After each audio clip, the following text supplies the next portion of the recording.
Queria convidar você a que abrisse sua Bíblia lá no livro de Isaías, capítulo 1. Nós vamos começar hoje, a meu ver, uma boa jornada, ou uma grande jornada, não é? Eu vou começar, nós vamos tentar começar a exposição do livro de Isaías. Isaías é um dos maiores livros da Bíblia, são 66 capítulos. E eu vou tentar escolher um versículo de cada capítulo para nós refletirmos juntos aqui na igreja, ok? Então vamos começar hoje lá no capítulo 1. Eu vou convidar você a que abra sua Bíblia lá no versículo de número 18, e nós vamos ler o versículo 18 e até o versículo de número 20. E aí eu vou compartilhar com os irmãos algumas coisas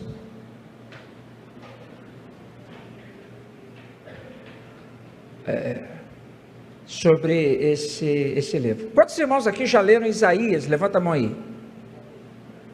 Qual é a principal palavra do livro de Isaías? Você sabe, não? Conver? Falei, qual é a principal palavra do livro de Isaías? A principal palavra do livro de Isaías é salvação. O nome Isaías significa isso. O nome dele tem a ver com isso. O Senhor é salvação. Essa ideia, só para vocês terem uma noção, essa ideia de salvação em Isaías aparece 26 vezes. Nos outros profetas, todos, aparece apenas 7 vezes. Só em Isaías aparece 26 vezes. E você lembra que Isaías, ele foi um profeta que profetizou no período de grandes reis, de vários reis. Como é que eu sei isso? Está escrito no versículo 1. Visão de Isaías, filho de Amós, que ele teve a respeito de Judá e Jerusalém, no dia de Uzias, Jotão, Acás e Ezequias. Durante esses 4 reis, Isaías foi profeta, principalmente em Jerusalém e em Judá. E ele foi profeta durante 52 anos, ele profetizou. Ele começou por volta do ano 739, se eu não me engano, terminou no ano 680 e poucos. Então, Isaías, ele é um profeta muito importante, muitíssimo importante. O livro, ele tem um caráter assim poético bem legal, mas é interessante que a primeira parte toda do livro de Isaías, aí eu me refiro ao capítulo 1 até 39, Isaías, ele tem uma palavra de juízo para o povo. Uma palavra de juízo para o povo. A segunda parte do livro, do capítulo 40 ao 66, é a mensagem de restauração. A pergunta que eu vou tentar responder para os irmãos essa manhã é por quê? Por que aquele povo, naquela época, ele precisava tanto de uma mensagem de salvação? Por que eles precisavam ser salvos?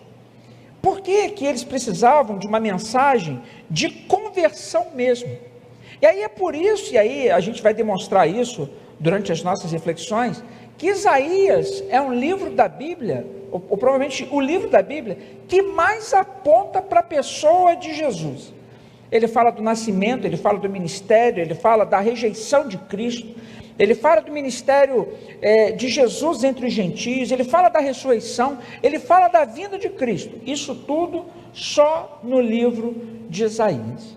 Ok? Então eu quero compartilhar com os irmãos, a nossa reflexão vai ser bem breve, vai ser muito curta, e eu quero ler com os irmãos o versículo 18 até o versículo de número 20, aqui o texto está escrito assim: o convite da graça, e a palavra de Deus diz assim: vinde pois, e arrazoemos, diz o Senhor, ainda que os vossos pecados sejam como a escarlata, eles se tornarão brancos como a neve, ainda que sejam vermelhos como o carmesim, se tornarão como a lã. Se quiserdes e me ouvirdes, comereis o melhor desta terra, mas se recusardes e fordes rebeldes, sereis devorados à espada, porque a boca do Senhor o disse. Amém, irmãos? Que Deus abençoe a leitura da sua palavra. Então esse é o livro de Isaías. Isaías é um grande livro, 66 capítulos, e ele tem muitas lições para nós, muitas advertências para nós, e muitas orientações para nós. O texto que a gente acabou de ler, versículo 18 a 20, ele é resultado daquilo que estava acontecendo no início do livro. Ele é resultado daquilo que estava acontecendo até o versículo de número 17. E tem uma palavra aqui que ela se repete 3 vezes nessa introdução, que deve ser importante nós observarmos. Ele diz assim, versículo 2: ouvi os céus e dá ouvidos à terra, porque o Senhor é quem fala. Versículo 10: ouvi a palavra do Senhor.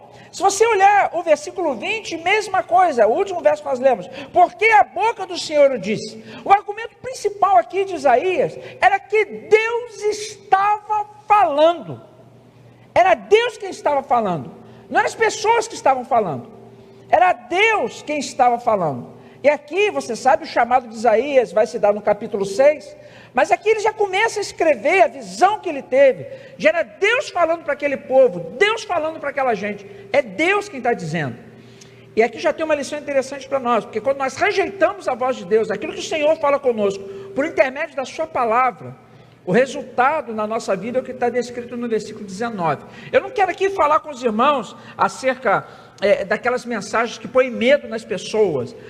Se você não fizer assim, os seus cabelos vão cair, você não sei o quê, e você vai, maldição sobre a sua casa, e a pessoa, você fica de medo, olha, toma uma decisão, hein, porque você pode sair ali. Eu conheço uma pessoa que saiu da igreja e não aceitou Jesus, na hora que for atravessar a rua, foi atropelado, morreu, foi para o inferno.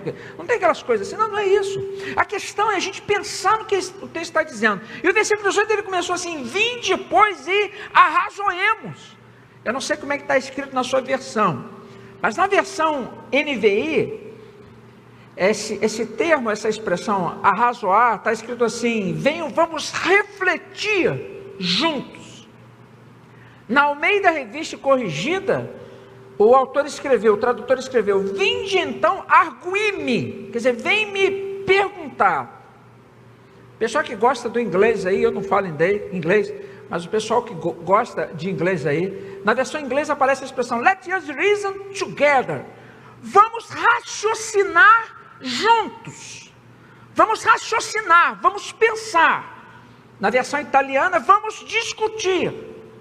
Não é isso? Na versão espanhola, vamos dar conta. Venham depressa, estejamos atentos. A ideia a ideia de estar atento. A ideia de, vamos pensar no que a gente está fazendo. Vamos ser crente, vamos ser cristão, vamos crer em Jesus, mas vamos pensar, vamos refletir, vamos raciocinar. O porquê que muitas vezes nós tentamos, não conseguimos, o porquê buscamos paz e encontramos outras coisas, o porquê visualizamos, desejamos descanso e nós não conseguimos. Então por que nós precisávamos fazer isso? E aí, por que nós precisamos fazer isso? Eu quero dar a resposta para você, porque nós temos um problema. E o problema que nós temos, Isaías descreve no versículo de número 5. Nós temos um problema. Por que a gente precisa pensar? Por que a gente precisa refletir? Por que a gente precisa raciocinar? Isaías no versículo 5 vai dizer assim: toda cabeça está doente, e todo coração enfermo. Ele olhou para a cidade dele, aí se você pegar Jerusalém como povo de Deus, cidade de Deus, ele olhou para aquele pessoal, ele falou assim: essas pessoas estão com a cabeça delas doente, elas estão com o coração delas enfermos os corações. E o enfermo coração aqui não é problema cardíaco, o problema do coração era um problema de conversão, o problema do coração era um problema de idolatria, o problema do coração era um problema de descaminho. Gente, eminentemente o problema de todos nós, à luz do nosso relacionamento com Deus, é um problema dentro do nosso coração. É um problema do nosso coração.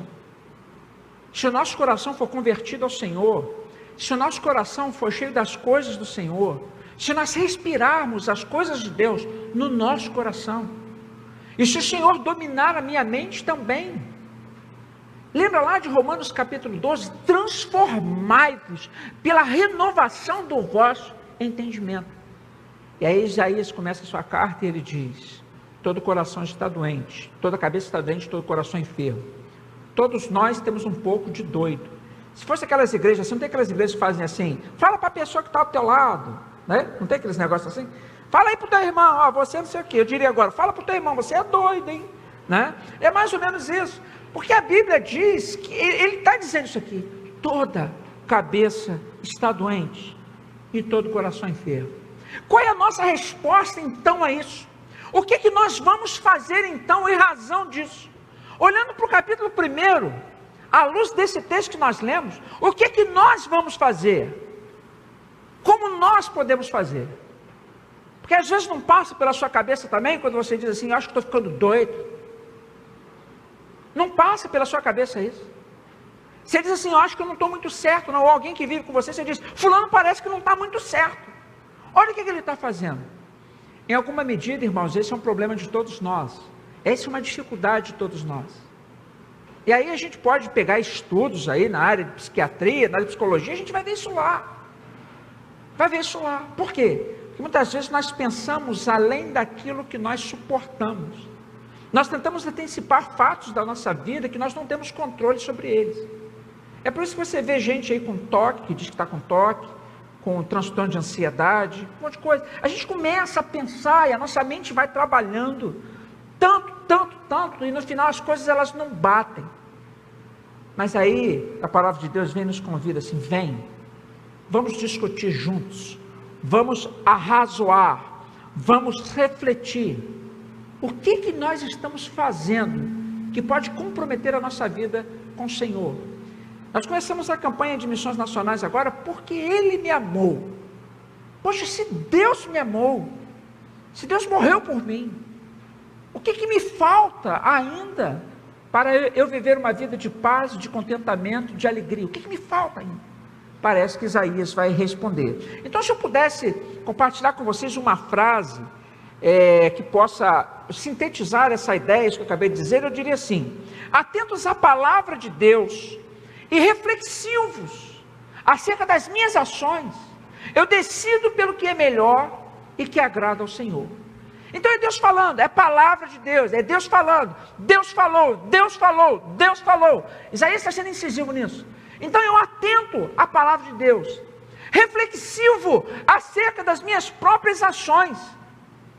E por que eu uso a palavra reflexiva aqui? Justamente por causa dessa expressão, arrazoar, raciocinar, discutir, obrigado Ana, pensar.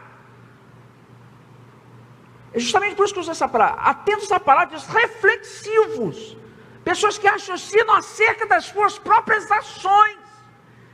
Eu acabo decidindo pelo que é melhor, e a gente vê aqui no versículo 19 e 20 uma decisão: se quiserdes e ouvirdes, mas se recusardes e fordes rebeldes.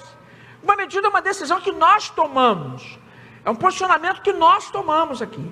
Então o tema da nossa reflexão dessa manhã, nossa mensagem dessa manhã é esse que vai aparecer para você: a importância de uma reflexão honesta. Nós precisamos pensar, eu gostaria nessa manhã fazê-los pensar acerca da vida cristã de vocês, individualmente. Não é você pensar no outro, é você pensar em você mesmo, é você pensar acerca da sua vida com Deus, que você conhece muito melhor do que qualquer pessoa aqui. Então 4 lições aí no capítulo inteiro, mas eu prometo que eu vou ser breve. A primeira lição que a gente tira desse texto é que o convite de Deus de uma reflexão honesta me alerta para os formalismos da adoração. Isso está escrito no versículo 10 até o versículo número 15. O que nós precisamos refletir honestamente? Por que muitas vezes a insatisfação intensa no meu coração em relação a tantas coisas? Por que será que às vezes, e talvez a gente tenha essa sensação, a gente coloca as coisas de Deus, parece que Deus não fala conosco, a gente coloca as nossas dificuldades no Senhor, e parece que nós estamos sozinhos? Eu vou falar sobre isso logo mais à noite, Salmo 13, essa aparente realidade de uma solidão, essa ideia de que a gente acha que a gente está sozinho sempre, vai ser o Salmo 13, logo mais. Mas aí o texto aqui, versículo 10 a 15, Isaías ensina para a gente, quero lê-lo rapidamente. Olha só verso 10: ouvi a palavra do Senhor, vós príncipes de Sodoma, prestai ouvidos à lei do nosso Deus, vós povo de Gomorra. Verso 11: de que me serve a mim a multidão dos vossos sacrifícios? Deus faz uma pergunta: estou farto dos holocaustos de carneiros e da gordura de animais cevados, e não me agrado do sangue de novilhos, de cordeiros e nem de bodes. O que estava acontecendo? Aquele povo estava sacrificando, eles estavam indo para o templo, eles estavam levando carneiro, estavam levando bode, estavam levando vaca, estavam levando gato, estavam levando jacaré, calopsita, estavam levando tudo para lá. E Deus não se agradava daquilo. Verso 12: quando vindes para comparecer perante mim, quem você quereu só pisar dos meus atos? Qual era a ideia? Qual era a ideia? A ideia era: se eu pisar no templo, eu vou ser abençoado. Se eu sacrificar um animal, eu vou ser abençoado.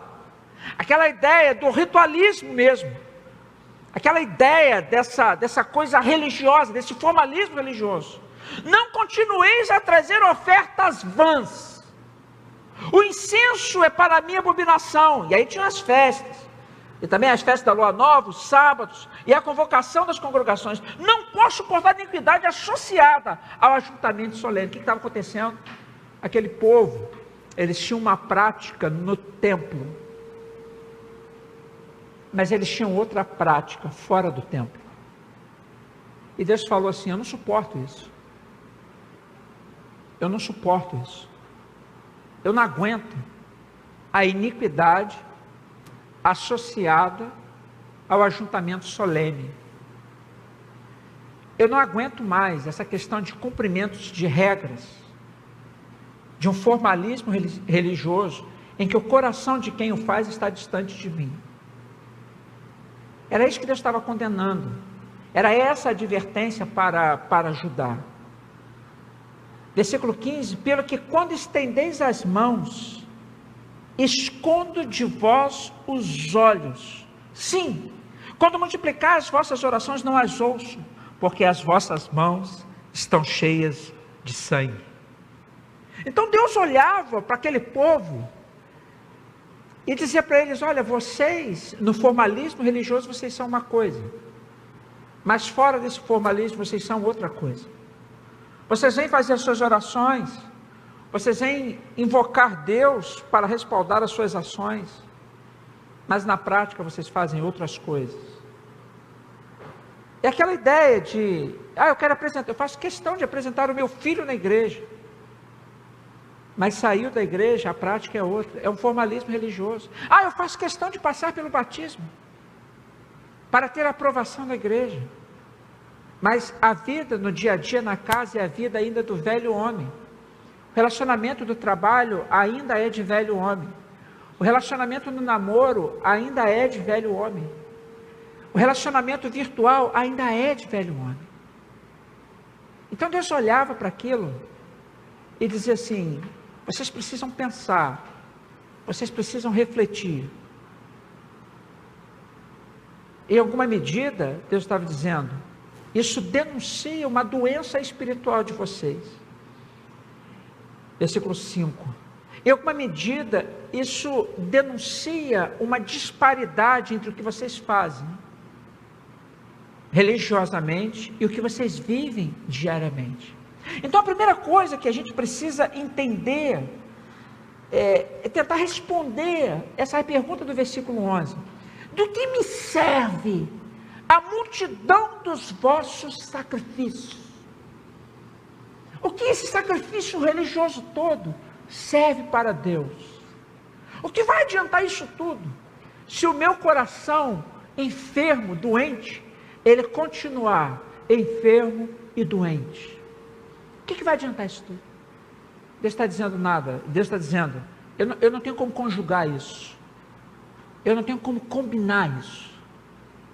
Eu não tenho como combinar, eu vou pegar vocês como exemplo, mas é só como exemplo. Eu não tenho como combinar um ministério de louvor, que chega na frente e levanta as mãos e ergue as mãos, e convida para a adoração. Eu não tenho como combinar isso, essa prática, entre aspas, de adoração religiosa, com uma prática contrária disso no dia a dia da pessoa. Então Deus pergunta: o que me serve a multidão dos vossos sacrifícios? Então a primeira lição que a gente entende é que o convite de Deus, uma reflexão honesta, me alerta para o formalismo da adoração. Quando o texto bíblico diz que nós devemos adorar a Deus em espírito e em verdade, não é em espírito e em troca, não é em espírito equivocado, não é em espírito mentiroso. mas é em espírito e em verdade.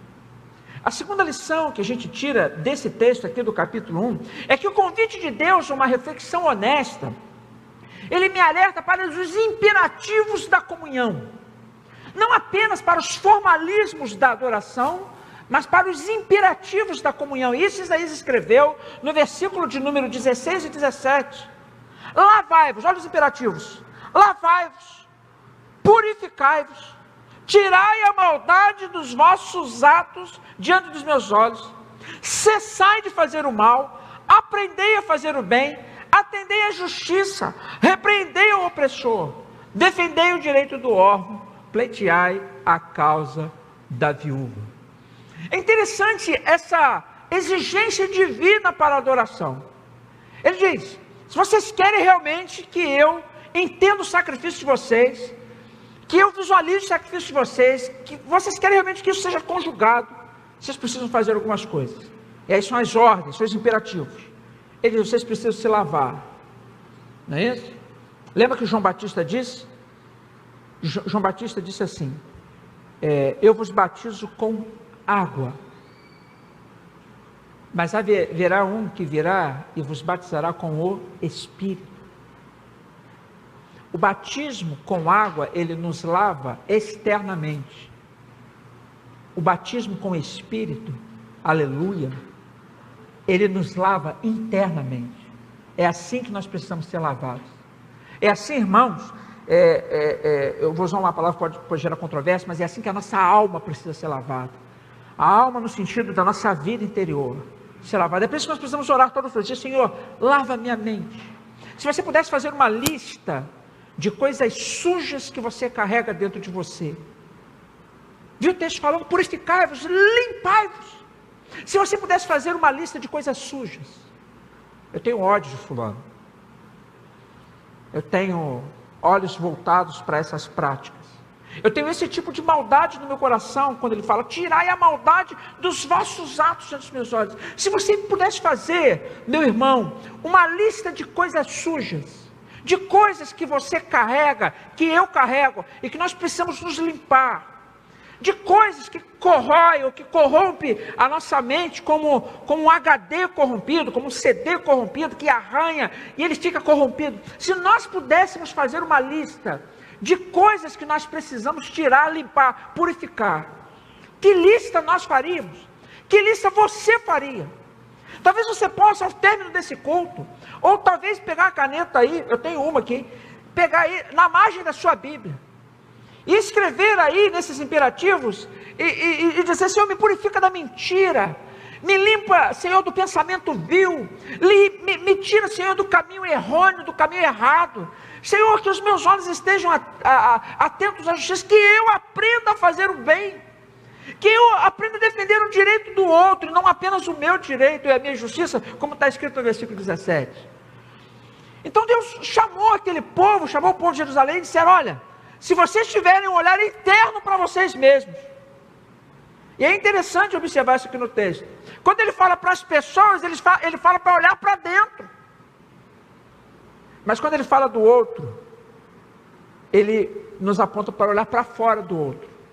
A viúva está tendo o direito dela, a justiça dela, o órfão está tendo o direito dele, é externo, mas quando ele fala de nós, ele fala para nós olharmos para dentro, e por uma razão muito simples, eu não consigo saber sondar o que vai no seu coração, e você não consegue saber sondar o que vai no meu.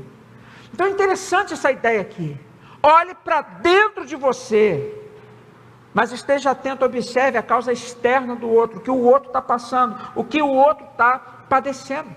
Então esse convite de Deus, uma reflexão honesta, me alerta para esses imperativos da comunhão. Ele está dizendo, se você olhar para dentro de si mesmo, e fizer uma reflexão honesta, e se você olhar para o outro, pleitear a causa dele, não a tua, Deus está dizendo, eu vou ouvir você. Deus está dizendo, eu vou conseguir conjugar a sua religiosidade com a sua prática de vida. Eu vou conseguir aceitar aquilo que você faz aqui, que vai se coadunar, que vai encaixar com aquilo que você faz lá fora. Então, a esse convite de Deus, vinde, vamos refletir juntos, vamos raciocinar juntos, vamos pensar juntos. A terceira lição que a gente tira desse texto está aí no versículo 19 e versículo de número 20. O convite de Deus a uma reflexão honesta, ele me alerta para os benefícios à disposição. Então já três coisas nós aprendemos. O convite de Deus a uma reflexão honesta me alerta para os formalismos da adoração, para os imperativos da comunhão e para os benefícios à disposição. Isso está escrito no versículo 19 e versículo 20. Olha o que diz o texto: se quiserdes e me ouvirdes, comereis o melhor desta terra. Mas se recusardes, fortes rebeldes, sereis devorados à espada. A pergunta que a gente tem que fazer aqui no versículo 19 é o seguinte: se quiserdes e me ouvirdes, comereis o melhor desta terra. Que terra? Que terra que ele está falando? Que terra que Isaías está falando? O que é comer o melhor da terra? É o crente minhoca, fica dentro da terra? Crente tatu, né? O que é comer o melhor da terra? Aí a gente precisa pensar, espera aí, o povo de Israel nessa época, ele já estava na terra prometida. Nessa época aqui, havia a divisão dos reinos, norte, reino do sul e tal, mas eles estavam lá. E aí, Isaías virou para aquele povo e falou assim: olha só, se vocês me derem ouvidos, vocês vão usufruir do melhor que tem aqui.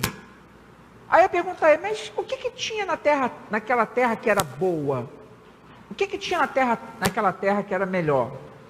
Aí a gente precisa voltar um pouco na Bíblia, lembrar o que Deus prometeu ao povo de Israel, que daria para eles quando eles entrassem na terra. E aí é muito legal você ler Deuteronômio capítulo 6, versículo 3 a 6, versículo 10, versículo 11. Porque lá em Deuteronômio capítulo 6, versículo 3 a 6, ele diz lá o que ia acontecer quando eles entrassem na terra. Você lembra de Deuteronômio? Eles estão na iminência de entrar na terra. Hoje, né, eles estariam na Jordânia, olhando para a terra. Não é que foi a visão que Moisés teve lá no Monte Nebo. Eles estariam na Jordânia olhando para a terra de Israel. E o que tinha nessa terra? E aí, a gente poderia ler o texto todo, né? E aí ele vai falando assim, verso 3. Eu estou lá em Deuteronômio 6, verso 3. Ouve, pois, ó Israel, atenta e cumprides, para que bem te suceda e muito te multipliques na terra que manda leite e mel, como te disse o Senhor, Deus de seus pais. Ele está falando, versículo 4, ouve Israel, o Senhor é o único Deus, amarás ao Senhor teu Deus de todo o teu coração, toda a tua alma, toda a tua força. Essas palavras que hoje te ordena, ele vem falando, essas palavras devem estar nos umbrais da casa, na testa de vocês, na vida de vocês. E aí o versículo 10, havendo-te, pois, o Senhor teu Deus introduzido na terra, que sob juramento prometeu a teus pais, Abraão, Isaque e Jacó, te daria grandes e boas cidades que tu não edificastes.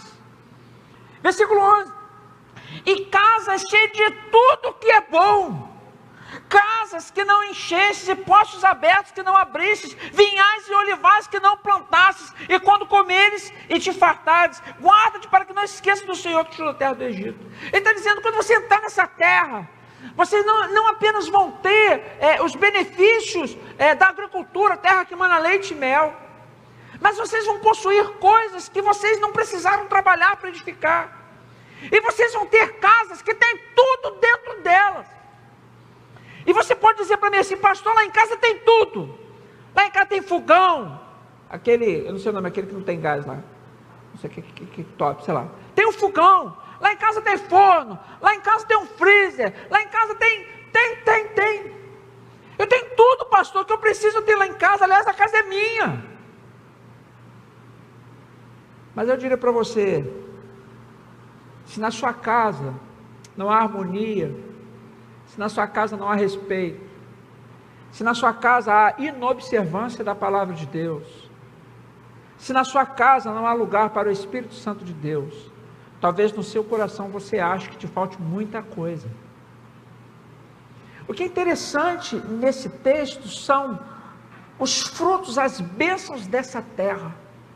A palavra de Deus falando para nós, se vocês quiserem, aqui duas coisas que nós precisamos fazer. Se vocês quiserem, e se vocês me ouvirem. Se vocês quiserem, se vocês me ouvirem, vocês vão usufruir do melhor. Vocês vão usufruir não do melhor para esse mundo, não é do melhor na perspectiva mundana. Se vocês quiserem e vocês me ouvirem, se vocês pensarem acerca da vida de vocês, e no seu coração, no coração de vocês quiserem, vocês vão usufruir do melhor. Entendeu, irmãos? É interessante isso aqui no texto. Interessante esse convite de Deus para nós, que nós podemos usufruir do melhor de Deus. E tem umas músicas que a gente canta, que fala, o novo de Deus chegou, o melhor de Deus, tem umas músicas que a gente canta desse tipo. Mas esse formalismo religioso da música, não vai se constituir uma realidade palpável, se no nosso coração a gente não quiser. Se a gente continuar com o nosso coração enfermo, doente, com a nossa mente doente, se a gente continuar com o nosso coração travado, se a gente continuar, nas palavras de Reis, cocheando entre dois pensamentos, uma hora eu quero, outra hora eu não quero, uma hora eu amo, outra hora eu não amo. Agora, uma coisa interessante no versículo 20, dá para fazer uma analogia bem interessante aqui, porque ele fala assim, mas se recusados e forem rebeldes, sereis devorados à espada. Eu vou assassinar aqui a exegese, a hermenêutica, para fazer uma comparação aqui, meu professor de exposição bíblica está aqui, eu vou assassinar aqui a exegese, a hermenêutica, para fazer uma comparação. Ele diz que se nós formos rebeldes, nós seremos devorados à espada. E aí eu me lembrei que Hebreus diz, capítulo 4, que a palavra de Deus ela é viva e eficaz, e que ele é mais penetrante como espada. Não tem aquelas mensagens que às vezes você ouve, e você diz assim, poxa, o pastor pegou pesado esse domingo, o pastor desceu a lei, o pessoal fala assim, pastor marretou. Não, irmãos, não, é porque a espada, e Efésios diz que a palavra de Deus ela é espada. Essa espada, ela corta dos dois lados, ela tem dois gumes, e essa espada, ela tanto nos edifica, como ela nos confronta. Quando a gente é rebelde, nós não somos exortados pelo pastor, nós não somos exortados pelo ministério de louvor, pelos irmãos, não. Quando nós somos rebeldes, nós somos exortados pela palavra de Deus, e a palavra de Deus vem e corta, e ela mexe, ela cutuca, justamente onde a gente tem um câncer, justamente onde a gente tem a enfermidade, a doença, justamente onde a gente precisa ser tocado e curado. Então, versículo 20, Isaías falou assim, mas se vocês forem rebeldes, e se vocês se recusarem, vocês serão devorados à espada. Quem de nós aqui nunca leu a Bíblia? E à medida que a gente ia lendo, a gente ia murchando. À medida que a gente ia lendo, Deus ia falando por intermédio do seu Espírito, da sua palavra, ia nos confrontando, irmãos, no nosso coração, ia nos confrontando nas nossas ações. E aí você diz assim, Senhor, eu estou precisando de uma palavra de consolo. E quando você abria a sua Bíblia, a palavra de Deus dizia, se converte, toma jeito, se conserta. E você diz, Senhor, eu estou precisando de uma palavra de consolo, o Senhor me exorta. Mas é assim que Deus faz, né? Porque a exortação do Senhor era para a vida. O Senhor repreende aquele a quem ama. O Pai repreende aquele que ama. Aquele que quer bem, Deus quer o nosso bem. A última lição que a gente tira desse texto, está aí no versículo 21 a 31, não vou ler todo.